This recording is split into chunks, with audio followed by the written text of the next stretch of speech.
What's going on, everybody? It's your boy back in another video. Be sure to like, share, and subscribe. Hit the bell icon for more updates. Now, you see these two right here?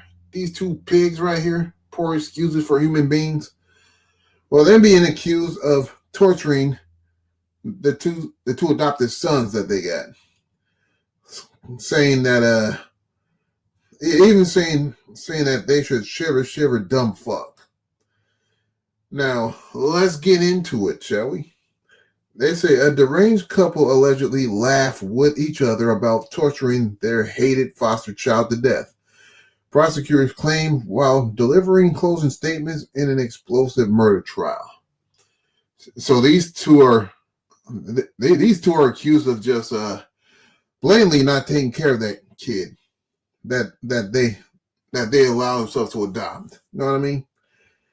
Becky Hamber and Brandy Cooner, 46 and 44, sent each other sick text messages reading shiver, dumb fuck in the days before their 12-year-old foster child was found soaking wet, emaciated, and unresponsive in their Ontario basement in December 2022, prosecutors showed during the trial. By the way, Canada, take this L. The boy known as LL, he was declared dead soon after that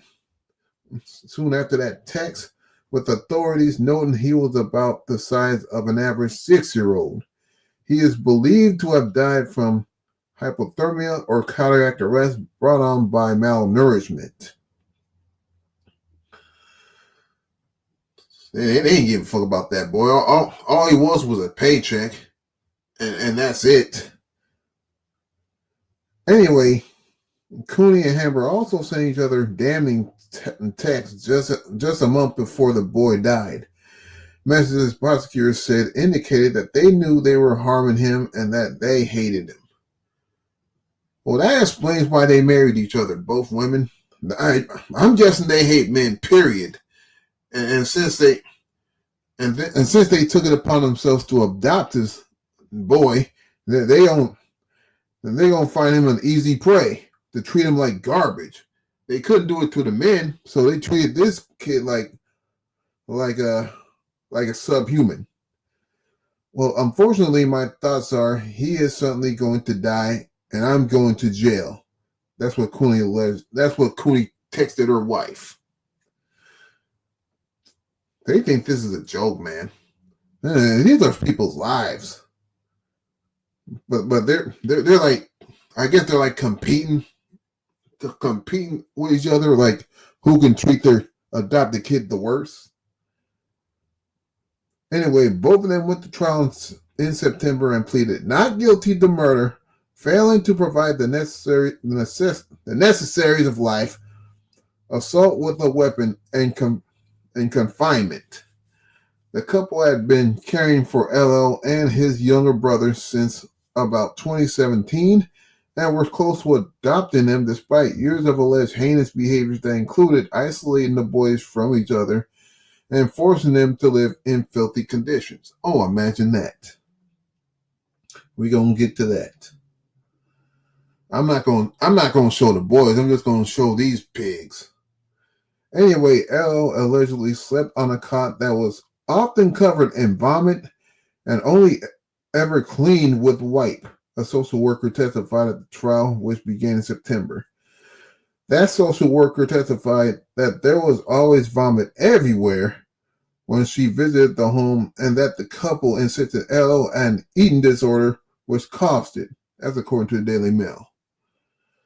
They admitted LL was 48 pounds, the social worker testified, but stated it was because he would throw up food, chew it again, and lick it off the floor. Well, if that was the case, you didn't bother to go over there and tell him not to lick it off the floor, and that we'll clean up? Nah, they're too nasty. They nasty as hell. That's why they don't take it upon themselves to properly keep a cleanly house, if you will. The boys were also both forced to wear wetsuits and hockey helmets constantly, which Hamber and Cooney insisted was to prevent them from hurting themselves and making messes in the house. Oh, so y'all won't have to clean it up? That's why I had them put on the wet hockey suits, just in case they make a mess. So y'all, because y'all too lazy to clean it up.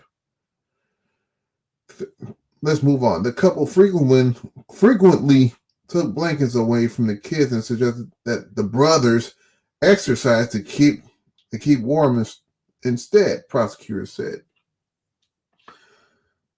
even if they were to exercise for a while, that's not going to keep them warm.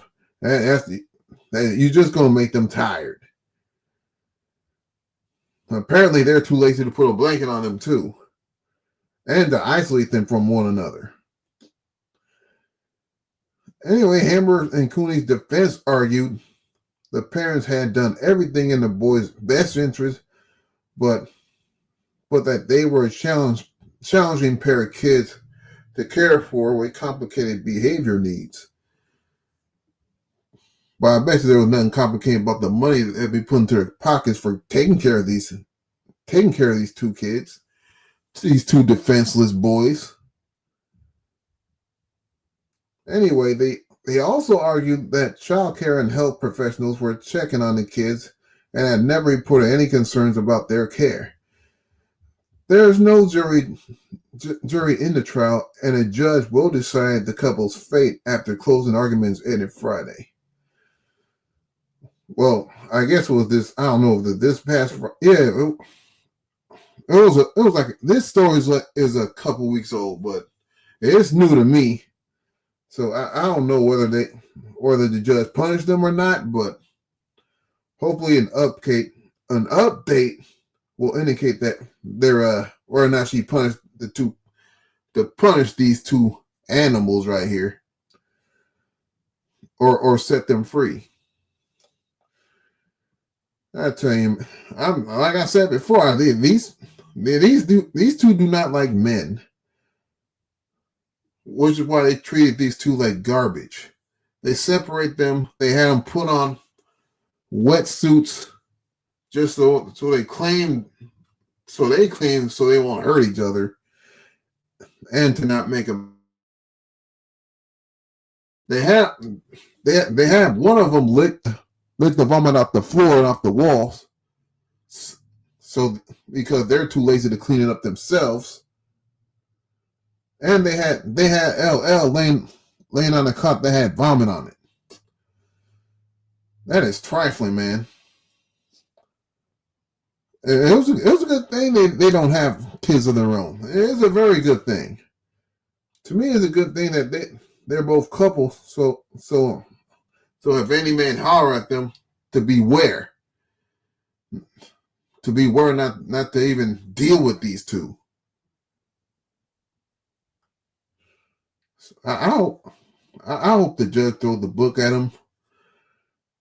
I hope the judge doesn't take it easy on him, since there's no jury to deliberate. And I hope they get punished to the maximum jurisdiction. What y'all think about this sickening story? Do you think these two should have the book thrown at them, or they should be let off? I hope not. I don't care if they do say that the adopted children are a handful. I'm sure they are a handful, but you assume the responsibility when y'all agreed to adopt the two. You know what I'm talking about? Y'all assume the risk adopting them while getting paid handsomely in the process. You know what I mean? So yeah, this is a sad story. Like I said, Canada, take this L. I've been waiting to say that for a while. You know, as Canadian people like to rip on the Americans. Now it's my turn to throw it back at y'all. So y'all tell me what you think about this video. Like, share, and subscribe. And I'll talk to you guys next time.